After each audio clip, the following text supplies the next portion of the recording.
자전거도 저강도에 맞춰서 하신 경험이 있죠? 저항을 조절할 수 있는 그 실내 자전거 같은 경우면은 이제 저강도 운동을 할 수 있다고 봐요.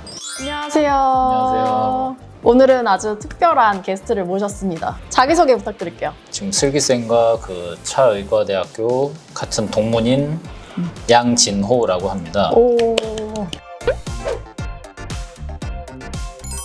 그리고 지금 제가 하는 일은 피터고요. 피터. 네. 어. 처음 들으시죠? 네, 생소하시지 않나요? 피터가 뭐예요? 자전거도 쉽게 접근성이 쉽긴 한데 그거를 이제 안장 높이랑 이제 뭐 핸들바의 거리 그런 거를 그 개인에게 맞춰서 해주는 사람들 피터라고 하는데요. 스포츠 의학을 전공한 피터가 여기밖에 없어요. 그러니까 여기 보니까 되게 센서들도 엄청 많고 장비가 되게 많아가지고 과학적으로 피팅해 주시는 것 같아요. 대학원에서 배운 거를 여기서 오. 활용하고 있습니다. 제 거 유튜브 보시는 분들이 실내 자전거 어떻게 타야 되는지 많이 물어보셨거든요. 어떻게 하면 좋을지. 자전거도 저강도에 맞춰서 하신 경험이 있죠?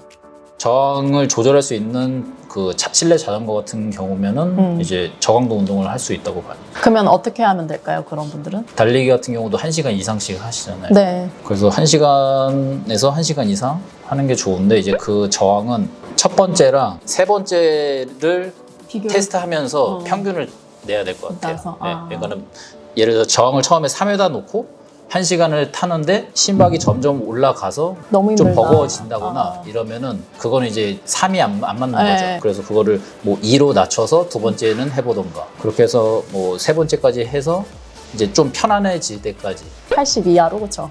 네. RPM을 그렇게 하면 좋겠다. 왜냐면은 진짜 저한테 질문하시는 분들이 되게 많아가지고 실내 자전거 오늘 할 수 없냐. 가장 중요한 게 있어요. 어떤 거요? 안장 높이 조절을 해야 돼요. 안장이요? 그거 낮은 상태에서 하게 되면은 무릎 관절에 정말 안 좋아요. 안 좋으니까.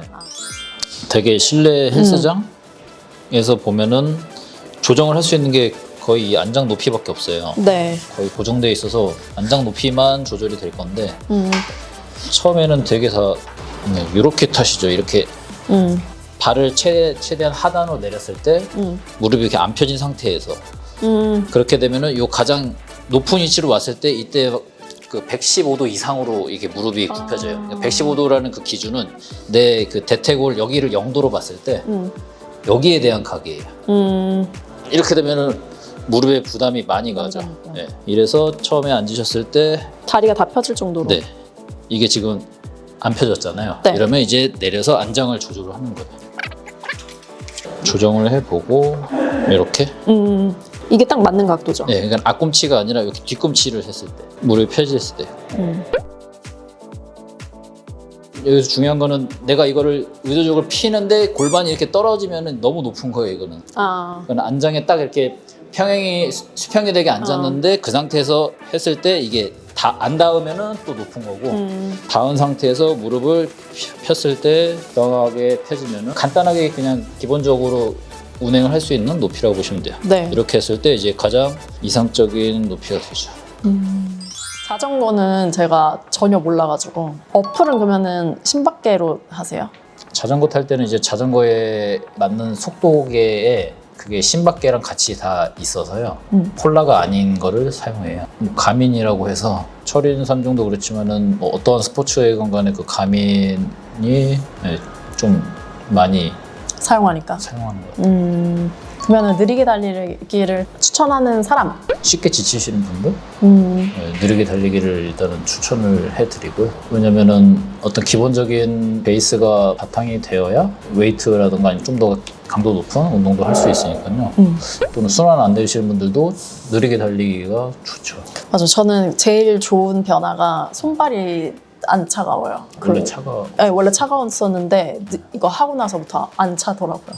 요약하자면은 안장을 잘 높여가지고 다리를 쫙 폈을 때 무릎이 펴질 정도로 저항을 좀 적당하게. 근데 처음 하시는 분들은 아무래도 1이나 2 정도만 하셔도 심박수가 높게 나올 거니까 맞춰가지고 하시되 첫날에는 정확하게 나올 수 없으니까 한 3번 정도 그 측정해서 보시고 평균을 보는 거예요. 네. 심박수는 제가 그 알려드렸던 심박수대로 해주시면 되고요. 그렇게 해가지고 RPM을 80 이하 한 60? 그 정도 맞춰서 일단은 해보시는 거를 추천을 드릴게요. 되게 동지를 만난 것 같아서 되게 좋았어요. 감사합니다. 모두 건승하세요. 건승하세요.